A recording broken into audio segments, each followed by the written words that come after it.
But with them, I can't go to them with that angle. I have to try to appeal to their emotion. And when I do, they say they won't talk about it.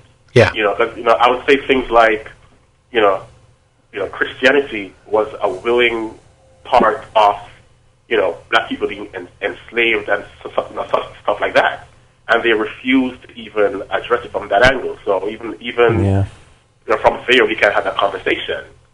But I know for a fact that, going to them with logic certainly doesn't work. Yeah. Yeah, you can't, it's been said before that you can't reason somebody out of a belief that they didn't reason themselves into. I don't know that I buy that, but as far as truisms go, I think it's probably got some merit. The emotional ties are incredibly deep in the issue of religion. It's the reason why we are often accused of being nasty to an individual when really we are addressing an issue. Not to say that I've never been nasty to an individual. I'm sure that I have on many occasions. But if we're trying, these issues are so much a part of the core of the individual that any attack on the issue is viewed as a personal attack on the person as well. And in that kind of environment, emotions are going to run high, even when you attempt to use reason. Even when reason would work with an individual on any other issue, it can be blocked by that. Yeah, I agree completely. Well, that's it for me. All right. Well, thank you very much for calling, Jonathan. Appreciate it. Have a good night. You too. Bye-bye. Wow. Trifecta. Yeah. Black, atheist, gay. Yeah. Whew. Good luck to you, man. He's probably doing fine. Sounds like he's actually enjoying life, able to get along with people who disagree with him and call in and talk about it and offer some insight to some people who really don't have enough information.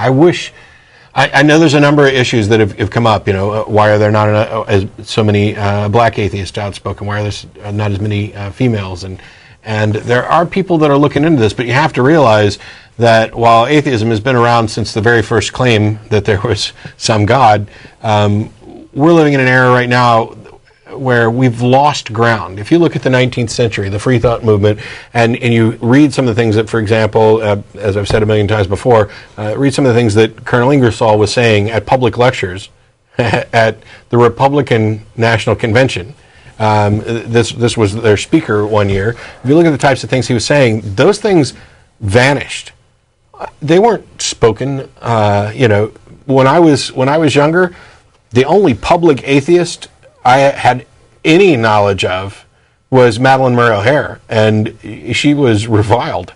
It's not like I wasn't aware of any atheist that was lauded or outspoken or openly attacking religion outside of that. And now we're living in an era where, thanks to the internet, thanks to some rather horrendous acts taken on behalf of individuals' faith, more and more people are starting to speak up.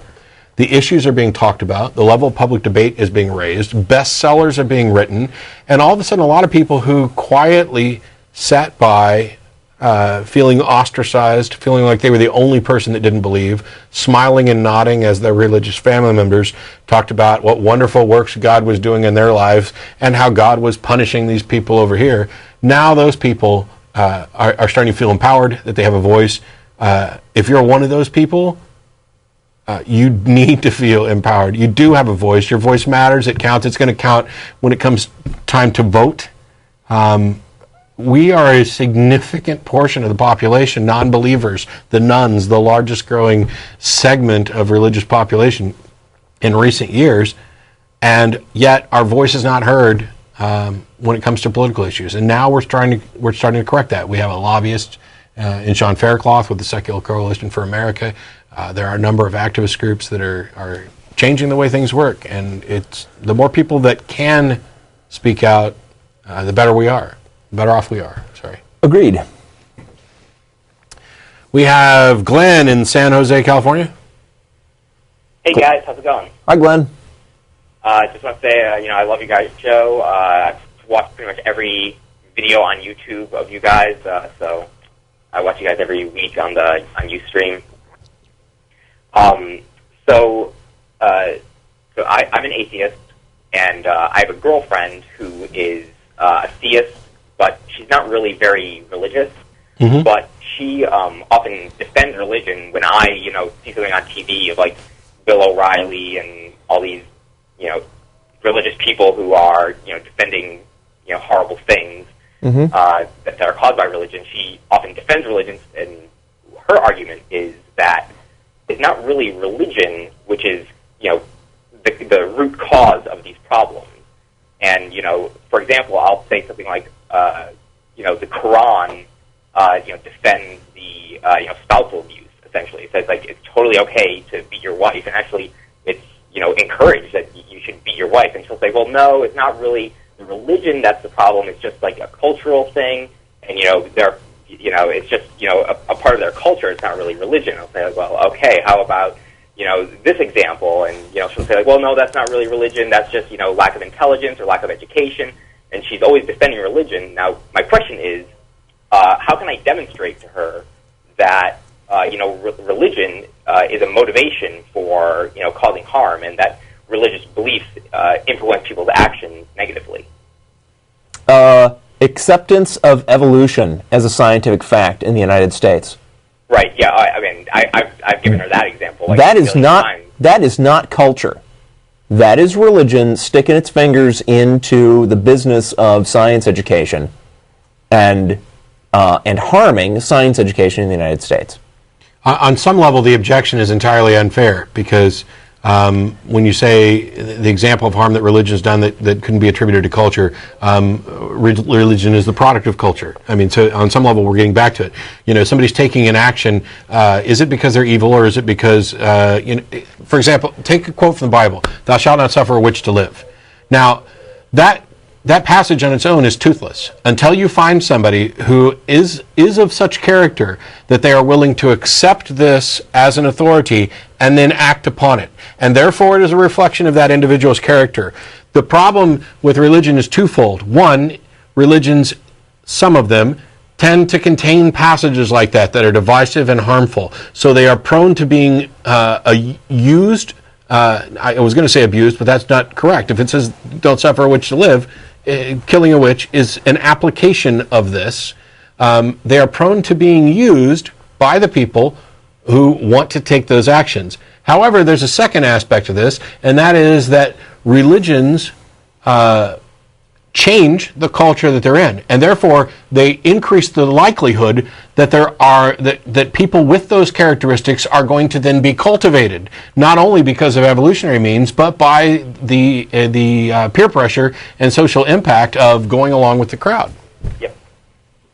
I think another thing to point out is that left to their own devices, cultures change over time, right?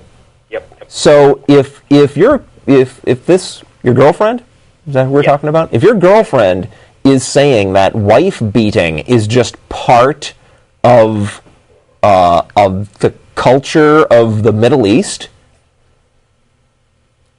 is that what she's saying? Is she? I mean, that is getting very close to sounding racist. Racist, yeah. Hey, right? it's those brown people who. There is a reason. If people have been, she's Pakistani, so. But if people have been beating their wives for 15, how long old is Islam? Roughly 1,500 years, 1,400? It's somewhere in there. 14. If people have been beating their wives in the Middle East for that long, you don't call it the culture. A culture can change. There has to be a reason why they keep exhibiting that trait. And when you ask them, why do you think this is okay, they are going to point to the Quran. Right, that's exactly what I say. But here's what she'll respond with: is saying, before Islam, the people around that area would beat their wives. Well, of course they would, because religions are made up. Religions are made up by the people who live in a region at the time when the religion is created.